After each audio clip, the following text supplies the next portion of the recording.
विनेश फोगाट ने रचा इतिहास। बजरंग पुनिया के बाद 2 विश्व चैंपियन पदक जीती। भारतीय पहलवान बजरंग पुनिया के बाद विनेश फोगाट ने भी रच दिया इतिहास। बेलग्रेड में चल रहे वर्ल्ड रेसलिंग चैंपियनशिप में रेसलर विनेश फोगाट ने ब्रॉन्ज जीतकर भारत का खाता खोला। विनेश ने यूरोपियन चैंपियन को 53 किलोग्राम कैटेगरी में 8-0 से हराया। उन्हें इस चैंपियनशिप में दूसरी बार ब्रॉन्ज मेडल मिला। विनेश 2 विश्व चैंपियनशिप पदक जीतने वाली भारतीय महिला पहलवान बन गई है। एनटीआर जिले के नंदीगामा में 5.47 करोड़ रुपए की शराब की 2.43 लाख बोतलें नष्ट की। सीपी कंटीराना ने बताया कि तेलंगाना से अवैध रूप से शराब की बोतलें ले जाया गया था। 2000 लीटर अवैध शराब को नष्ट कर 226 मामले दर्ज किए। बरेली में अग्निवीर भर्ती के दौरान नकली दस्तावेजों का उपयोग करने वाले 2 लोग गिरफ्तार। एसपी राहुल भाटी ने बताया कि ये नकली नाम और फर्जी दस्तावेजों के साथ भर्ती होने की कोशिश कर रहे थे, जिसमें बायोमेट्रिक के जरिए ये पकड़े गए। इन्होंने पहले भी ऐसी कोशिश की थी, लेकिन नाकामयाब रहे। इन पे धोखाधड़ी का मामला दर्ज कर हिरासत में ले लिया है। एक गलती कटवा देगी 1000 का चालान। कार के पीछे बैठने पर भी पहनना होगा सीट बेल्ट। दिल्ली पुलिस ने ये चलाया अभियान। दिल्ली पुलिस ने पीछे बैठकर सीट बेल्ट नहीं लगाने वाले 17 लोगों के चालान किए। पुलिस ने कनाट प्लेस के पास 12 खंबा रोड पर अभियान चलाया। एक वरिष्ठ पुलिस अधिकारी ने कहा, सुबह 11 बजे से दोपहर 1 बजे तक अभियान चलाकर मोटर वाहन अधिनियम के सेक्शन 194B के अंतर्गत कुल 17 चालान किए गए हैं। हर व्यक्ति से 1000 रुपए का जुर्माना लगाया गया। 18 सितंबर को केजरीवाल और पंजाब विधायकों के साथ मीटिंग। पंजाब में आम आदमी पार्टी द्वारा बीजेपी पर उसके विधायकों के खरीदने की शिकायत के बाद पंजाब पुलिस ने इस मामले में एफआईआर दर्ज कर ली है। पुलिस ने इस मामले में भ्रष्टाचार निवारण कानून के तहत केस दर्ज किया है और विजिलेंस ब्यूरो को इसकी जांच सौंप दी है। वहीं इस घटना के बाद पार्टी के मुखिया अरविंद केजरीवाल ने सभी विधायकों को दिल्ली बुलाया है। वह 18 सितंबर को विधायकों के साथ मीटिंग करेगी। पुष्पेंद्र यादव एनकाउंटर मामले में मृतक की पत्नी का बयान दर्ज। इलाहाबाद हाईकोर्ट का आदेश।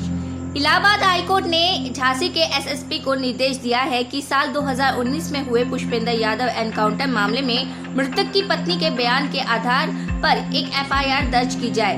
कोर्ट ने आदेश पारित करते हुए एसएसपी को निर्देश दिया है कि मामले में सुनवाई की अगली तारीख यानी 29 सितंबर को एफआईआर की कॉपी उसके सामने रखी जाए।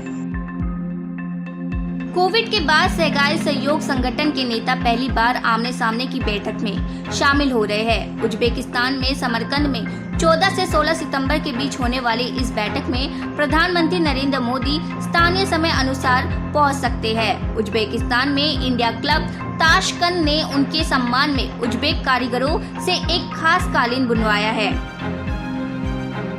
शिक्षक अभ्यर्थियों को लाठी से पीटने वाले एडीएम पर गिरी गाज, तत्काल प्रभाव से हटाया। बिहार के पटना में शिक्षक अभ्यर्थियों पर लाठीचार्ज करने वाले एडीएम कृष्ण कन्हैया प्रसाद सिंह पर सख्त कार्रवाई हुई है। शासन ने एडीएम लॉ एंड ऑर्डर को तत्काल प्रभाव से हटा दिया गया है। इसी के साथ के सिंह को सामान्य प्रशासन विभाग में योगदान करने का निर्देश दिया है। आपको बता दें कि शिक्षक अभ्यर्थियों के प्रदर्शन के दौरान एडीएम ने तिरंगा लिए एक अभ्यर्थी पर जमकर लाठियां बरसाई थी। पटना के डीएम ने उन्हें चिट्ठी लिखकर 1 हफ्ते में जवाब देने को कहा था। इसके बाद ही उनके ऊपर कार्रवाई होगी। बीजेपी नेता स्टाम ने वॉक्सकॉन पर एमवीए के दावों को दी चुनौती, लगाए ये आरोप। बीजेपी विधायक अमित स्टाम ने आरोप लगाया है कि एमवीए नेताओं के अनुसरण के परियोजना को बाहर करने के लिए मजबूर किया। स्टाम ने एनसीपी नेता और पूर्व मंत्री जयंत पाटिल को चुनौती दी और कहा कि उनके पास परियोजना के बारे में तथ्य पृथक है तो वो सामने लाए।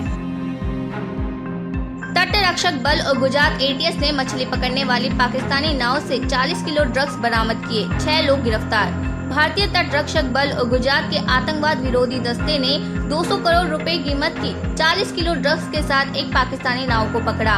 कोस्ट गार्ड की 2 फास्ट अटैक बोट ने मछली पकड़ने वाली पाकिस्तानी नाव अल तयासी को भारतीय समुद्री सीमा में संदिग्ध रूप से देखा और उसका पीछा किया। जखाऊ पोर्ट में 33 समुद्री मील दूर उसे ड्रग्स के साथ पकड़ा।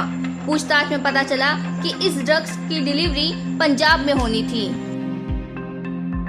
गृह मंत्री ने किया बायो एथेनॉल परियोजना का शिलान्यास। 350 करोड़ रुपए की लागत से 2.50 लाख लीटर प्रतिदिन क्षमता की बायो एथेनॉल परियोजना शिलान्यास करते हुए कहा कि इथेनॉल सम्मिश्रण से कच्चे तेल के आयात में 46,000 करोड़ रुपए की बचत हुई है, जिसका सीधा मतलब है कि 46,000 करोड़ रुपए की ये राशि गन्ना, मक्का, धान जैसी फसल पैदा करने वाली उनकी कड़ी मेहनत के परिणाम स्वरूप किसानों तक पहुंची है।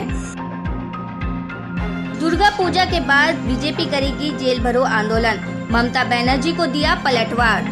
बंगाल भाजपा प्रमुख सुकांत मजूमदार ने कहा कि सीएम ममता बनर्जी की टिप्पणी सही नहीं है।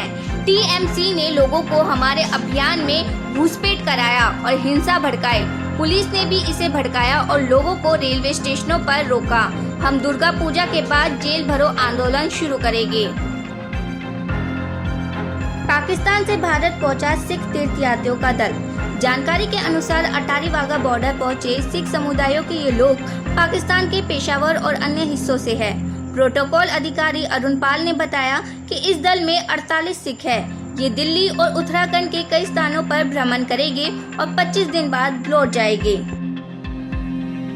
दक्षिण कोरिया ने गूगल मेटा पर लगाया 571 करोड़ रुपए का जुर्माना। तमाम सख्त कानूनों और नियमों के बावजूद अमेरिका टेक कंपनियां निजता का उल्लंघन करते हुए यूजर्स का डाटा स्टोर करने से बाज नहीं आ रही है। इन पर लगाम लगाते हुए दक्षिण कोरिया सरकार ने गूगल और मेटा पर 10,000 करोड़ वॉन मतलब 571 करोड़ रुपए का भारी जुर्माना लगाया है। तालिबान ने खोली पाकिस्तान की पोल। अफगानिस्तान में नहीं, पाकिस्तान में है मसूद अजहर। तालिबानी प्रवक्ता जबीहुल्लाह मुजाहिदीन ने इस बात से साफ इनकार किया है कि जैश-ए-मोहम्मद प्रमुख मौलाना मसूद अजहर अफगानिस्तान में हैं। वास्तव में वह पाकिस्तान में ही है। पाकिस्तान ने हाल ही में मसूद अजहर की गिरफ्तारी के लिए अफगानिस्तान को पत्र लिखा था। पाकिस्तानी का कहना है कि शायद वह अफगानिस्तान के नगरहार और कन्हार इलाके में छिपा हो। पत्र पर प्रतिक्रिया देते हुए इस्लामिक अमीरात के प्रवक्ता जबीहुल्लाह मुजाहिदीन ने कहा, जैश-ए-मोहम्मद का सरगना अफगानिस्तान में नहीं, एक ऐसे ठिकाने में है जो पाकिस्तान में ही हो सकता है। तेजी से फैल रहा है कोरोना वायरस का नया variant Omicron BA.4.6। Corona virus के ओमिक्रॉन का एक और नया वेरिएंट BA.4.6 मिला है, जो पहले अमेरिका में तेजी से फैल रहा था। अब ब्रिटेन में भी उससे संक्रमित मरीजों की पुष्टि हुई है। ब्रिटेन की स्वास्थ्य सुरक्षा एजेंसी ने कोविड वेरिएंट पर जारी की गई अपनी रिपोर्ट में बताया है कि 14 अगस्त के बाद से कोरोना वायरस के नमूनों की जांच कोविड-19 के नए वेरिएंट ओमिक्रॉन BA.4.6 की पुष्टि हुई है। जांच के लिए आए 3.3% नमूनों में ये नया वेरिएंट पाया गया है। इसकी तेजी से फैलने की संभावना है। यूक्रेन के राष्ट्रपति की कार दुर्घटना, गंभीर रूप से घायल नहीं। यूक्रेन और रूस के बीच जंग जारी है। इसी बीच एक बड़ी खबर आई है कि यूक्रेन के राष्ट्रपति जेलेंस्की की कार दुर्घटना हो गई है। हादसे में वह घायल हो गए। हालांकि कोई गंभीर रूप से घायल होने की खबर नहीं आई है। ये जानकारी जेलेंस्की के प्रवक्ता ने दी। पार्थ चैटर्जी की न्यायिक हिरासत बढ़ी। पश्चिम बंगाल के पूर्व मंत्री पार्थ चैटर्जी की जमानत अर्जी खारिज कर दी। ईडी की अर्जी के बाद उन्हें 28 सितंबर तक के लिए न्यायिक हिरासत में भेज दिया गया है। इनकी जमानत अर्जी का विरोध करते हुए ईडी ने कहा है कि इनके पास से अभी तक करीब 100 करोड़ रुपए बरामद किए गए हैं। बाजार में तेजी पर ब्रेक, सेंसेक्स 224 अंक टूटा। शेयर बाजारों में 6 दिन से चली आ रही गिरावट के सिलसिलों पर ब्रेक लगा और सेंसेक्स 224 अंक पर चढ़ गया। निवेशकों ने हालिया गिरावट वाले स्वास्थ्य सेवा, ऊर्जा तथा बिजली कंपनियों के शेयरों में लिवाली की। हालांकि अंतर बैंक विदेशी विनिमय बाजार में रुपया पहली बार 72 प्रति डॉलर के स्तर से नीचे चला गया।